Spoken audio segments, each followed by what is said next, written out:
जियो finance, इस company पे आज हम डिस्कशन करेंगे। रिसेंटली इस कंपनी को मैंने अभी ट्रैक करना स्टार्ट किया है, इससे पहले इस कंपनी को मैं ट्रैक नहीं करता था, बट अभी कुछ टाइम में काफी इंटरेस्टिंग डेवलपमेंट्स हुई है इस बिजनेस के अंदर।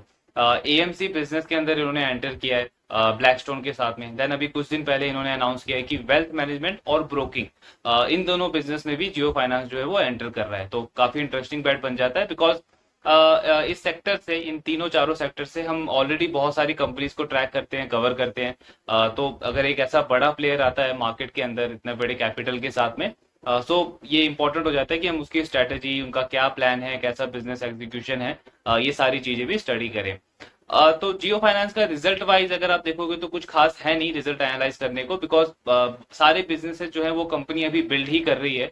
जो भी इनकी अभी रेवेन्यू या प्रॉफिट वगैरह जो आया है, वो मेनली कंपनी के अपने इन्वेस्टमेंट से आया है। जो इन्होंने एफडी में इन्वेस्ट किया है, जो मनी मार्केट में इन्वेस्ट किया है, वहीं से इनका टोटल रेवेन्यू पैट वगैरह आया है।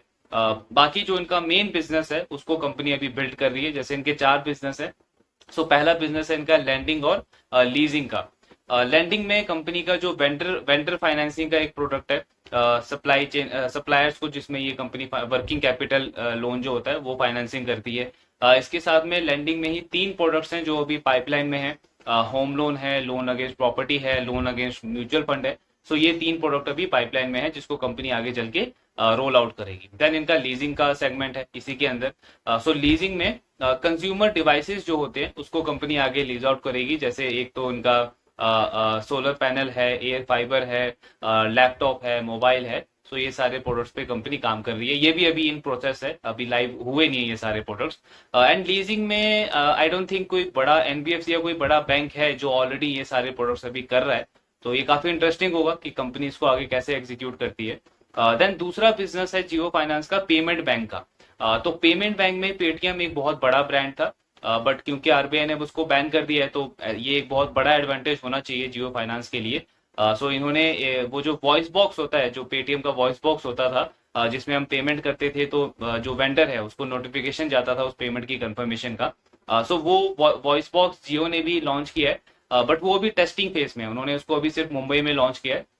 देन जैसे उसका रिस्पांस मिलेगा, कंपनी में भी उसको आगे चल के पूरे पैन इंडिया में रोल आउट कर सकती है। साथ में उन्होंने मोबाइल मर्चेंट, जो मर्चेंट्स हैं इनके, जो कस्टमर्स हैं, उसके लिए उन्होंने मोबाइल ऐप लॉन्च किया है। अब पेमेंट बैंक से ये एक और चीज कर सकते हैं, जो वेंडर फाइनेंसिंग वाला जो प्रोडक्ट है कंपनी की, एनबीएफसी कंपनी का, जियो फाइनेंस का ही जो एनबीएफसी वाली बिजनेस है। सो उसमें बिकॉज जो इनके पेमेंट बैंक है उनमें इनके वही मर्चेंट्स कस्टमर हैं, उन्हीं का बैंक अकाउंट होता है, उन्हीं का सारा ट्रांजेक्शन होता है। तो वहां से इनको आइडिया लग सकता है कि उन वेंडर्स का क्या बिजनेस है, कैसा कैश फ्लो रहता है, किस तरीके का रिस्क रिवॉर्ड है। देन उसको असेस करके अच्छे से कंपनी आगे उनको लोन वगैरह ऑफर दे सकती है, कि उनकी क्या कैपिटल की रिक्वायरमेंट रहती है, उसको काफी अच्छे से, ये सारा डेटा कंपनी काफी अच्छे से असेस कर सकती है। तो ये एक एडवांटेज रहेगा इनको अपने एनबीएफसी वाले बिजनेस में क्रॉस सेल करने का। सो देन इसके बाद इनका तीसरा बिजनेस है इंश्योरेंस का। तो इंश्योरेंस में कंपनी का अभी करंटली 29 कंपनीज के साथ में टाई अप है, जिसमें आपका general insurance, health insurance, life insurance, and जो इन्वेस्टमेंट प्रोडक्ट्स होते हैं इंश्योरेंस में, वो सारे भी आ जाते हैं। साथ में कंपनी जो वाइट गुड्स होते हैं, जैसे फ्रिज है, आपका आपका वॉशिंग मशीन है, इन सारे प्रोडक्ट्स की इंश्योरेंस इंश्योरेंस भी प्लान कर रही है।